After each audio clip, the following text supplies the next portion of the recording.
Hello, everyone. Welcome back. This is Pink Podcasts, and I'm your host, Kirsten. Today's guest is Katlego Thulare.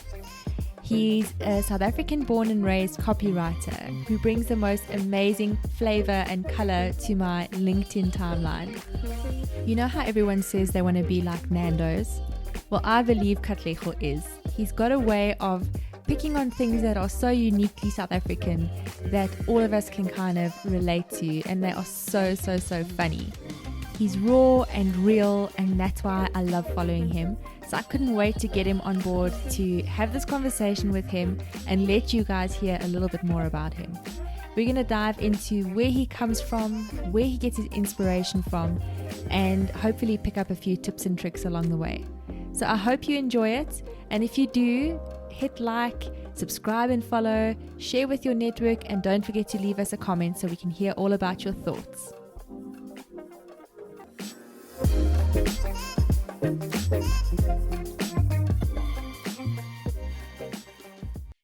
Kat, welcome to my Pink podcast. I'm so excited to have you with me today. Oh, awesome to be here. Thank you for having me. Yay, I'm so glad. You, I must be honest, are one of the people that I've been dying to have this talk with. And just to capture this conversation, I'm a huge fan of the kind of content you put out online. And I'm dying to pick your brain as far as like how your content creation goes and where you come up with these ideas, because I think your copywriting skills are unbelievable. I love them. No, I'm glad you enjoy it. Yeah. Good. So, Kat, I want to dive in and like kind of get an idea of your history and your background, because a lot of the stuff that you talk about in your posts, especially on LinkedIn and in your blog, is so relatable for like the average South African. And I think especially probably our age group, the things that we grew up with, and I just find it like really relatable. So what is your background? How did you get involved in this, and what made you decide to start putting this kind of content out? Well, I think the most important ingredient in what I do is the fact that I am an average South African, right? And when I say average, I mean like as in like I was born in the rural, I grew up in the township, and I was bred in the suburbs. You know what I'm saying? So like I have a bit of like of each experience that you can have in South Africa, whether you're a rural guy or a Kasi guy or a suburb guy, you know, there's a little bit of something that I can relate with as well, you know, because I've kind of experienced all of that in the process, you know. So having been born to like super young parents, so I kind of grew up with my parents, right? Because they had me when they were like teenagers. So like when I was younger, it was just a matter of like obviously following them around, you know, from when they started. Because like I think my mom was like 17 when she had me, my dad was like 19, right? So I literally saw them kind of build up from, you know, from when we stayed at my grand's house in the rural, then we moved to the township, then we moved to the burbs, you know. So I kind of got a little bit of an experience of each of those different types of environments, you know, and that's how I'm able to kind of come up with like, you know, or source the type of, you know, writing that's relatable to different types of people, you know. And I think the most important thing is the fact that, you know, being exposed to those different things and being able to see all of that, you know, like because I also kind of grew up around like my mom's siblings are more like my sisters and brothers than they are my aunts and stuff, because they were also young, you know, type thing. So I kind of got a bit of their experiences, a bit of my experiences, you know, and kind of creates like a really good mix, you know, of the writing about things that anybody can relate to, you know, that like it's almost like those type of things that people would be shy to kind of put up online because you're not sure who's kind of, you know, had that same experience, or who would think it's weird or whatever, you know. So when I started out, you know, I started, you know, like everybody else, to get on LinkedIn or on social media, and you try to be like a guru, you know, you like this marketing guru guy, you know, you dropping tips on this and this and that. And then soon I realized that on LinkedIn, everybody's smart, everybody's got, you know, everybody knows something a little bit more than the next person. So I don't think to differentiate myself, putting out guru type of content would have helped, and it didn't, because like for the first couple of months, or the first while that I was on LinkedIn, it didn't really do much for me. I was just doing what everybody was doing, until this one time I wrote an article about, it was like a review about Nando's, and people kind of found it to be extremely funny and extremely entertaining and extremely relatable. It got shared on biz community as well, and I got contacted by the chief marketing officer of Nando's, that place, and Wow. he actually gave me a to call me, and then gave me like $1,000 voucher, and I was like, Yeah. wait, this is insane. People really think that that kind of stuff is cool, and the main thing, like the crazy thing is that I would have those kind of conversations with my friends, like as general things, and those are the things that we would sit and talk about when we were just hanging out, So I didn't really think that there'd be so many other people that would be keen to actually hear about those kind of things, because I just assumed that it was just something that I could relate to with the guys that I grew up with, But then, surprisingly, there's so many other people who have been through the exact same things, So it's Exactly. quite interesting. And that's awesome, because I Yeah. think for so many marketers and certainly agencies, we've all heard from clients before that, like, I want to be the next Nando's. And Nando's kind of like sets the benchmark for local advertising and things that are a little bit controversial. So the fact that they recognized you, I Yeah. think speaks volumes. And your writing style is very much Yeah. that sort of style, because what people love about Nando's is that it's so raw and so relatable. Like, I remember seeing a Yeah. billboard a couple of years ago, and it was the churro. What did it say? The fed cook that went to a private school or something like that. And it's so funny because it's Oh, like it's local language and it's so relatable. And that's what I think makes your post so yeah. successful. And you also say, like, you're not a guru Yeah. and whatever. And many people do find the space of LinkedIn to be very intimidating for that exact reason. It's like intellectuals, everyone's sort of an expert in their own field. And how do you now come and Mhm. compete? And I think the way that you've done Yeah. your content and put it out there sets you apart as a guru, because even though you haven't tried to like necessarily show expertise or offer tips and advice, your writing style is so unique and so beautiful. And even the way that you present it shows that you are a guru and an expert at what you do, which is awesome. Yeah, because what I try to do is like, I was like, okay, I do a bit of graphic design, right? So I Mhm. was like, okay, I could at first, if you look back like on my LinkedIn, you'd see that I try to incorporate some graphics and whatever, and I felt like there was like too much happening, right? And then I try to challenge myself to say, how do I write the most visual stuff without any pictures, right? So instead of putting pictures in the actual content, but like, how do I write things that make people picture things and remember things that Mhm. that they've also experienced but might have even forgotten about, and also because on LinkedIn there's so many, there's like serious people, there's MDs, CFOs, whatever. It was like, how do I speak to all those people as people, and I think that kind of like mindset I actually got from my grandmother, because my grandmother would always treat anybody as just a person, whether you're the richest guy in the neighborhood, or you're just like that guy who walks around and people say he's crazy,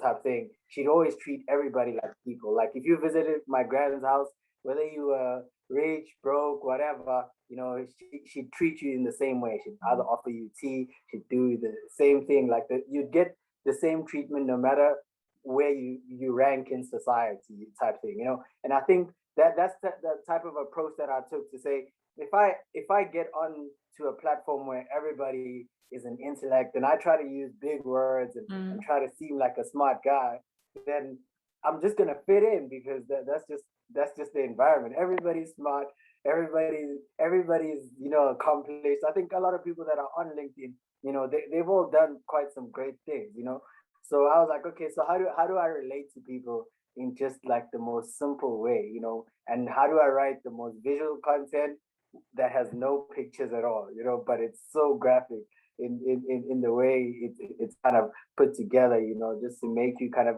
imagine something. So even if you haven't experienced it yourself, but you can kind of picture somebody in, or picture yourself in those shoes type thing.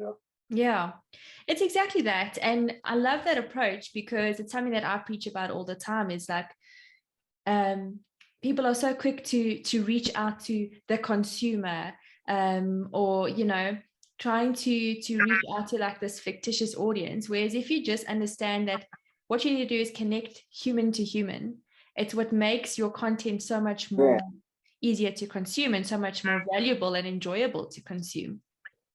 And touching on your graphic design, because I love that as well. And for anyone who hasn't seen your page, the visuals where you have like Tamagotchi or Black Like Me or No Name, it's something that stops people in their tracks. And that's the goal at the end of the day. You're scrolling through this never-ending LinkedIn feed, and there's so much content out there, and all of a sudden you see this big sort of like gold or yellow picture with these white letters spread across it, and you're like, oh, hold on, what is this macro, what is that about? And then once you start reading it, and I also find your stuff so hilarious as well. You kind of have a comedic twist, which I say is like, you are like the sunshine in the middle of my LinkedIn feed, because not only is it golden and yellow, but it's the light and the positive spin that I need to see in the middle of all things so serious. So I love that about your content.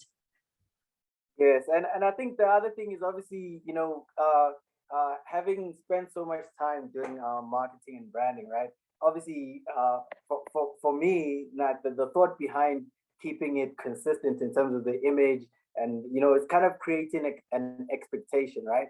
So at first when I write, I kind of got to a point where it felt like maybe people expected me to write in a specific way. So what I try and do every time is, even though maybe the headline is something like a certain brand or whatever, I try and not make it so obvious, so that somebody, like, it's like after you've read the first paragraph, you kind of think you have the whole thing figured out, and then when you read the rest, it's like, oh my goodness, what, I didn't see that coming, something. So I think that's what kind of makes it interesting, and that's why I write it in the way, because now obviously you have to look at the platform and you see, okay, LinkedIn kind of gives you about this much space to write before you have to click see more.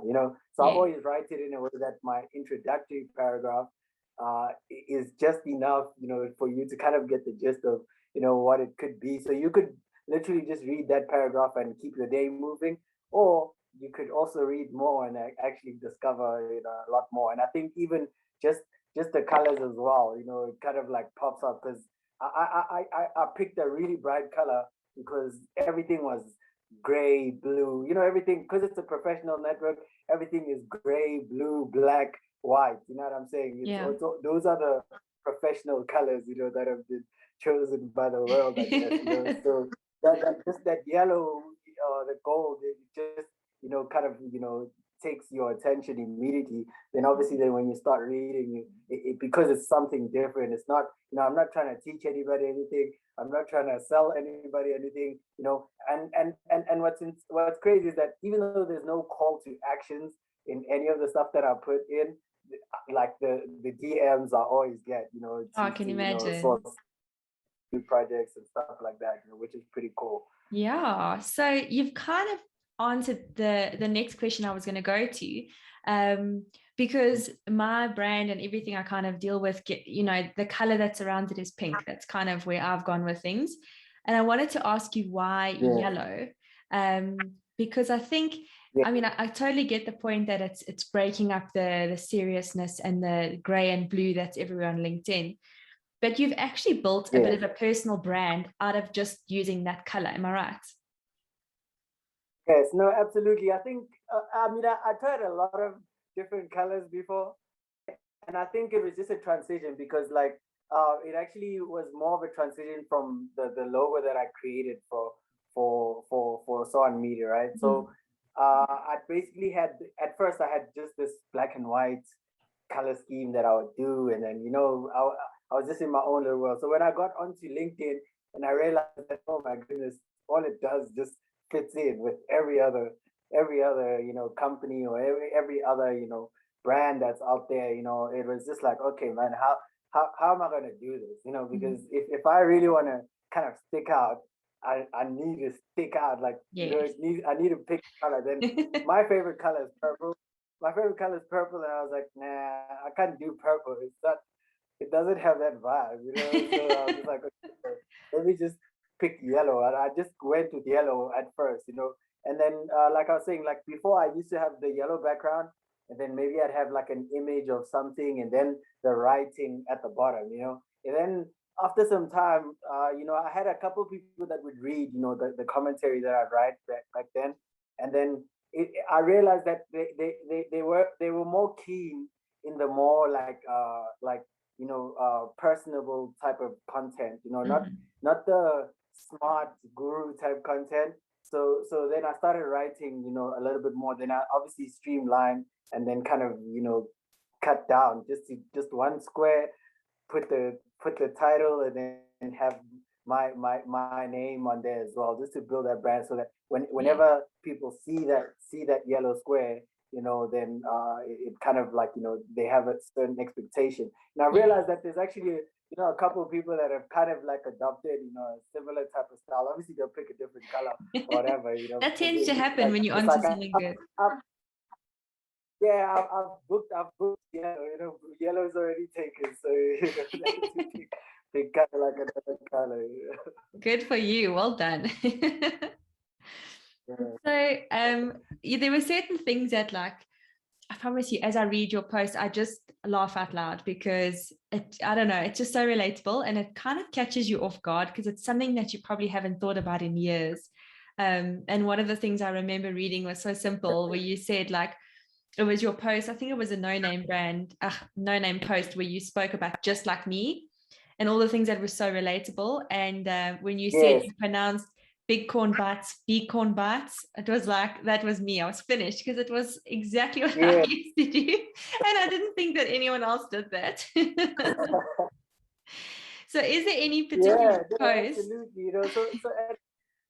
Sorry, Kat, carry on. Oh yeah, so as I was saying, like it's like sometimes it's like those small things, right? That you think like only and you remember maybe from primary school, from whatever. But then I kind of got into this mindset now where it's like I wasn't in that school alone, and that wasn't the only school in the world. You get what I'm saying? So most of the time, chances are we've all kind of experienced it. And I realized that sometimes, even though it's an experience that not everybody's been through, but because there might be 5 people who have been through it, and then those are the 5 people that will comment today. And then next time, the next experience that I write about is kind of more experience. So now, because people now expect that I'll be writing something that they might be relating to, it's almost like they anticipate it. And then they can't wait for it to be one of those scenarios that they can relate to, and then they just hop on the comments. And I've actually gotten to a point where, for me, how I measure whether I wrote something really impactful or not is by the amount of comments rather than the amount of likes that it gets. Because I get bored if I get like a lot of likes and then no comments, and I'm like, man. You're like, what do they really think about this? It's like more. It's like I'm making more about me, right? But when I get more comments, I know it's like I'm making more about the reader. Then it makes them want to say something, and chances are they might show it to somebody as well, or tell somebody about it as well. Exactly. And that's how you kind of bring in the sense of community and connection, because even your latest post about Tamagotchi, like, I think everyone can relate. I would totally buy a Tamagotchi again. Like, best, simplest tool ever, even though my Tamagotchi kids always died. And the messed up thing, because I was limited obviously by the amount of characters I could write. So the Tamagotchi story, it ended so sad for me, because a week after I got my Tamagotchi, we went to, like I mentioned, like my family's from the rural, right? So we went back home, and then obviously when we got there, it's customary to, when you have visitors, that the first thing you give them is food. You have to assume that they didn't eat. But what happens back at home is that the girls have to bring a bowl of water so that everybody can wash their hands before they bring the food. So I had borrowed one of my cousins the Tamagotchi. She hung it around her neck, and then as she was bringing the bowl of water, it dipped inside the water, and this is like a week after I've had it. And I mean, like, if you see most of the comments on the Tamagotchi story, people speak about how their Tamagotchis died because they didn't feed them, and mine drowned. I'm still touched to this day. Like, at least if it could have died of natural causes, I would have been more happy. But my Tamagotchi died. After such a long search, me and my mom spent a whole day in Jersey searching for it, and then a week later, it drowned in some water. So, R.I.P. to my Tamagotchi. Tragic. I love that. It's so funny. So, have you had any posts over the last, I don't know, however long, that have been like idyllic, that like people, or iconic, should I say, that people have just like gone wow over? Like, what is your top post or relatable story? I think the no name one. Mm-hmm. And what's crazy is that, like, I mean, that's the most simplest post ever, because it's like I just talk about things that all of us go through. Like, I'm just a regular guy. And I think the crazy thing is, like, the way I try and structure everything is that, like, I try and come up obviously with the concept of, like, okay, what am I gonna write about this time, right? But with that one, I kind of like freestyled it. It was one of the mornings, and I was just like, okay. When I first started it, when I first started writing, I wanted to write something obviously about myself, and then I kind of caught myself halfway to say no, but the main reason why you write these things is not about you. Like, even though I write a lot of personal experiences, but the experiences are not about me; they're about the reader, right? So I try and make it, like, obviously, even though it's a bit general, but as specific as as possible, so that people can kind of like connect it to an experience that they've had as well, that's either similar or identical. So when Yeah. I wrote that no name one, it was like, okay, obviously I'm writing hi, I'm Katlego Thulare, and I'm just a regular guy just like you, something. Yes. And then I just go on and go on, and the things that I write about there are like very simple, like saying, like, everybody says I'm fine, thanks, and you, even when you're not doing fine. You know what I'm saying? Yes. Like, everybody says that. Like, it's just and I wanted to. There's a lot of other things that I left out, like how when you walk into a lift, everybody just feels like you have to keep quiet, no matter, you could walk in like having had a loud conversation with a friend, but the moment you walk into a lift, it's like it's awkward, even if it's just you and the person, like, there's not even a stranger in there, but like it's like just awkward silence, and you guys start talking softly. And, it's those kind of things that everybody goes through. Yes. And I think that's what made that post quite popular. And Mm. another one was the one where I spoke about how South African moms are Yes. terrorists, right? Loved They're, it. they're the they're the only people that that smack you and ask you why you're crying, something.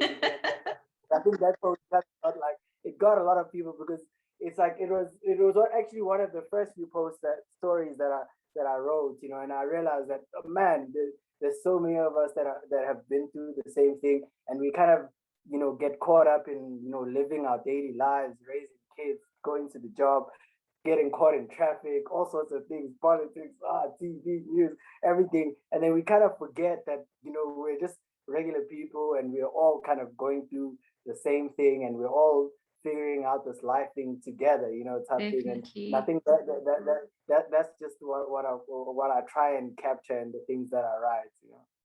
I love it. And I think it's evidence that proves that we as South Africans have something so unique and we share so much in common. I mean, like when I go through your post, it's like a checkbox of all the things that I can relate to. And there are so many that you and I have shared the same experience, which in essence Yes, is strange because we probably grew up quite differently. You're a black guy, I'm a white girl. And when I look yes, at the comments, even in your posts, like it's so diverse, the number of people that can relate so closely to what you've put in your post, which is flippin' awesome. yeah. Yeah, it's crazy, because, like, and that's the powerful thing about it, is that, like, now it's like even though we all kind of experience different things, But I think the like, and that's why I picked to link the stories to like specific brands that I know that we all kind of use, no matter where you lived. I mean, you've had an Oros before, you know what I'm saying? Like, no matter where you come from, you there's certain things that you've just had or have experienced before, and those I think are the things that connect us. And I think that's where we kind of like sometimes in terms of like in the marketing space, we kind of miss that opportunity in that these products and services that we offer to people kind of connect the people. They're not just something that you sell and somebody sees an advert and they go buy that insurance or they go buy this or buy that. It's something that it's an experience that we can all share. Something Yes. that like for example, like I wrote, like you're cheap. If you can tell how if somebody is cheap or if their family is cheap by how they dilute the auras. You know what I'm saying? So if that auras is like a bit too watery, like these guys, not to stay there too long. You know what I'm saying? But if it's sugary enough, then Then you know you're well they're off. gonna, Or is it just even small things. actually Oros? Because like if you're really low, then you're not even buying Oros, you're buying like some no-name orange squash brand or something. Right. Yeah. Right, exactly, type thing. So it's those little things that Mm. that kind of connect us, and that's what I believe branding is all about. You know what I Mm. mean? It's not about the logo. It's not about the artwork. It's not about the banners. It's not about the posters. It's not Yeah. about those things. It's those little experiences that we all can share that Yeah. connect us, and that creates like something that you can remember for a lifetime. And that's why I try to capture within the story, is that like even though some of these things happened in like 1990 whatever, you can still feel and relive that moment Yeah. now in 2021. Yeah. I mean, like when you Yeah. write about Joshua Doore, we've all got an uncle in the furniture business. It's like you hear that jingle all over again, and it's so nostalgic. I love it. Yeah. I mean, it played so much on TV that like it doesn't matter. I mean, we all had just a few channels at some point. Before DSTV, we only Yeah. had SABC 1, 2, 3, and then if you were lucky, you had Mnet. You know what I'm Open saying? time. You know, I mean, what's crazy is for me, it's like I think another thing that helped me kind of like, and some things you only realize like after a while. So when I was younger, we had like this black and white TV, right? So we got this TV. I think I was already in like grade 3 or grade 4 by the time we got a TV. So I would go to school and my friends would talk about the Power Rangers, like for example, right? And they talking about, oh man, I'm the red one, I'm the green one. But to me, they're all kind of the same color because we have the like the They're all black and gray. white TV, right? So, yeah, so they're all kind of like different shades of gray, type thing. So it kind of like forces you to like get home, then you try and remember what Jason or Tom was talking about at school, and try and link those colors to what's happening in the storyline. You know what I mean? And that's how I kind of got to figure out which Power Rangers, which color. Because by the time we got a color TV, the Power Rangers weren't playing anymore. You know what I'm saying? So it was one of Oh my the gosh, that is so funny. Yeah, Katlego, I think like the other thing that I wanted to chat to you about is LinkedIn. So you've gained some huge traction on LinkedIn. And I think it also yeah. comes from a certain level of consistency. You put in posts out regularly enough, and people like me wait on their timeline to see the next Katlego Thulare post to like brighten up the day. How do you plan your Yeah. content? Like, how do you come up with it? How do you make sure that you consistently have stuff going out? Or is it just the things that pop into your head throughout the day? Yeah, so I think the thing that makes it easier is the fact that like it's like I kind of these are some of the things that I think about all the time. So if you catch me driving one of these days, you'll probably see me kind of talking to myself while I'm driving, because what I do is that I'll be playing the radio like softly, but a lot of time when I'm driving, I try and come up with the stuff because that's the only time like you're just kind of like cruising, and then and sometimes you're driving far or whatever, then there's really nothing to do but to you've listened to all your favorite songs, you've played all your favorite playlists. Like, it's all boring after some time. So I try to now I actually use that time to come up with the stuff. So I try, and then I think of, like, obviously at first I would try and think of the experience first, and then try and link it to a brand. And then now I kind of like think of like a brand name and see what I can write about, because I'm at a point where now it's like I've kind of written about everything that I feel like I've been through. But I mean, I've lived for like 31 years at the moment. So there's still so much that I still haven't covered. I've probably covered maybe 2-3 months of my life type thing. There's all sorts of other experiences, and some I'll write, and then I'll be like, man, but I mean, I don't think anybody's been through that. And then I kind of put it away, and then on days where I don't have anything to put out, then I'll just be like, okay, let me post that, and you find that's doing better than some of the posts that I felt would do better type thing. So I try not to overthink it too much, and then I know, like, I try and maybe post maybe Monday, Wednesday, Friday, and then some weeks are tough. Sometimes it's like you can't come up with anything because there's like so many other life things happening. But I try and keep it, quite consistent in terms of like the days that I post. And I think the nice thing with LinkedIn is that I think once you've gotten a rhythm going, then it'll almost seem to somebody that you're posting every day because like of that consistency. So if I have at least 3 posts out every week, if you haven't logged in maybe today and tomorrow, by the time you log in on Friday, for example, then there's like a couple posts. And I realized that now what's happening is there's obviously people are sharing it with people that they know, and then now people are like binge reading the post. So on a Saturday, on the weekends when I wake up, like, I just find it's like one person has liked maybe 10 stories, and they've just discovered, so it kind of, it's like, people discover the stories, and then they kind of get like, captured by them, and then they go in, it's like a rabbit hole. They just keep reading, and I think that's what motivates me as well.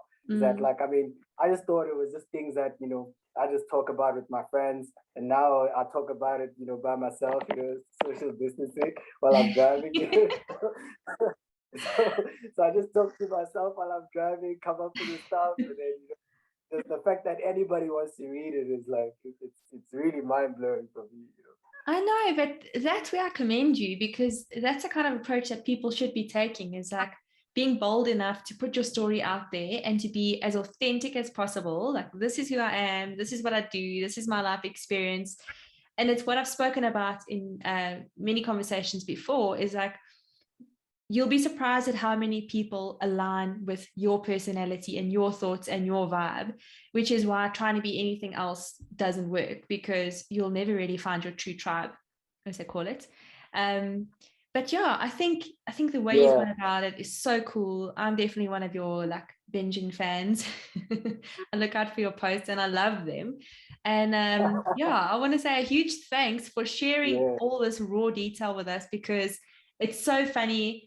It's just so, I keep saying it, but it's so relatable. It's something that we can all kind of go, I've been there. It triggers memories. And I just think it's hugely valuable to anyone who follows you on LinkedIn.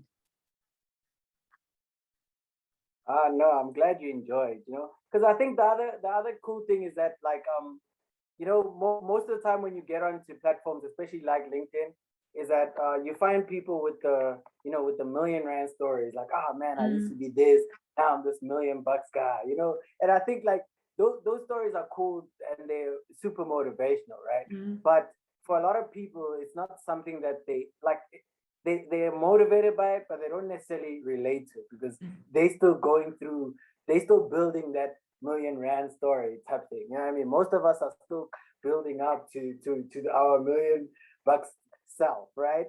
So now we, like, because I try and write about things that just make us ordinary. You know what I'm saying? So it's like I try to see, like, everybody's trying to be different. How can I be the same in a different way type thing? You know what I'm saying? Like, how do I write something that makes me the same. That could be like, and that's just the uniqueness of it as well. And I think, like, I really appreciate all the people who actually take the time to read it, because that kind of motivates me to keep going at it as well. Yeah, and I think you've hit on a good point there as well. Is as inspiring as it is to see these $1 million stories, sometimes it seems like the goal that's unattainable. You're like, wow, well, that's amazing for him because he's just that kind of person who can turn a business into an overnight success or make $1 million or do whatever. Whereas, like, when it's someone that you feel is so normal, who's doing things so powerful and getting that reach and getting that connection with people, then it's like, wow, especially reading your posts, like, he is just like me. He started where I started from, or, he's come from this background or had these experiences. And that in itself is so motivational. So I think it's super amazing. Yeah. Yeah, no, absolutely. Yeah. Cool, Kat. Well, it's been the best time talking to you. I must be honest, I've had so much fun and such a laugh as always with you. And I just want to thank you so much for taking the time to have this chat with me and sharing all your insights. Oh no, it was super fun. I really enjoyed it as well. We should do it again. Yes, we are going to. I'm telling you, I'm putting it in our diary for a few months' time. Even if it's just you and me and we don't record it, I want to have these laughs again. All right. Okay, definitely hang out. No. Cool, Kat. Well, I wish you all the best, and I'll definitely continue to support you on LinkedIn and look out for your next posts, whatever they may be. I'm very excited about them. And yeah, keep moving on. I love it. All right. No, I'll continue to keep painting your timeline in gold again. Thanks so much, Kat. We'll chat soon. All right, then. Ciao. Bye.